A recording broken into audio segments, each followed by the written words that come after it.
இன்றைக்கி பூ கட்டுறது எப்படின்னு பார்க்கலாம் வாங்க. ஒரு சிலருக்கு பூ கட்டுறதுக்கு தெரியாது. அதுதான் நான் இன்றைக்கி கட்டி காட்டுறேன் உங்களுக்கு. ரொம்ப ஈஸி தான் பூ கட்டுறது.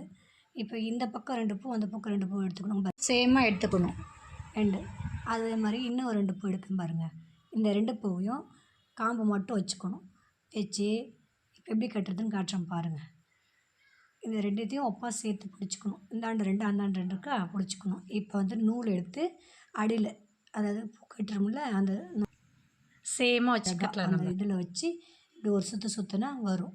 திருப்பி இந்த 2 விரல் அப்படி பிடிச்சிக்கணும். பிடிச்சிக்கிட்டு இந்த கட்டை விரல் இருக்கு இல்லையா, அந்த கட்டை விரல் வச்சு இப்படி உள்ளே விட்டு அந்த நூல் எடுத்து இப்படி திருப்பி போடணும். திருப்பி போட்டால் உங்களுக்கு நாட்டு வந்துடும் அழகாக. நீங்கள் பாருங்கள், நான் போட்டு காட்டுறேன் பாருங்கள். வச்சு இப்படி திருப்பி பிடிச்சா அழகாக வந்துடும். இப்போ பிடிச்சி இப்படி இழுக்கணும். ஓகே வந்துருச்சுங்களா? இப்போ பாருங்கள், கீழே கொட்டாது பாருங்கள், தெரியுதுங்களா? இப்படி தான் ஒவ்வொன்றும் கட்டுறோம் நம்ம.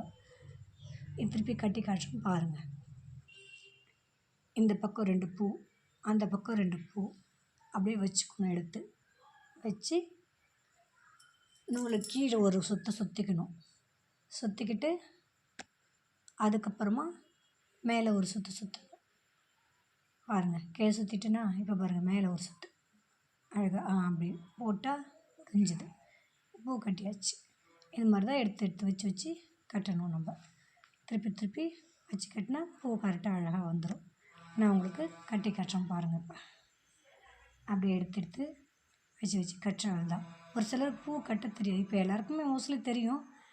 ஒரு சிலருக்கு தெரியாமலும் இருப்பாங்கள்ல, அவங்களுக்கு கொஞ்சம் இது யூஸாக இருக்கும். நான் போட்டு கட்டுறேன். இங்கே பாருங்கள், எவ்வளோ தூரம் நான் கட்டியிருக்கேன் பாருங்கள்.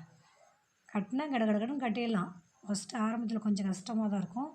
அப்புறம் கட்ட தெரிஞ்சுக்கிட்டா நம்ம பாட்டு கடகடன்னு கட்டிக்கலாம். பூ வாங்கி வீட்டில் வச்சுட்டு ஒரு சிலருக்கு கட்ட தெரியாதுன்னுவாங்க, ஹெல்ப் கேட்பாங்க. அது மாதிரிலாம் இல்லாமல் ஈஸியாக அழகாக கட்டிடலாம்.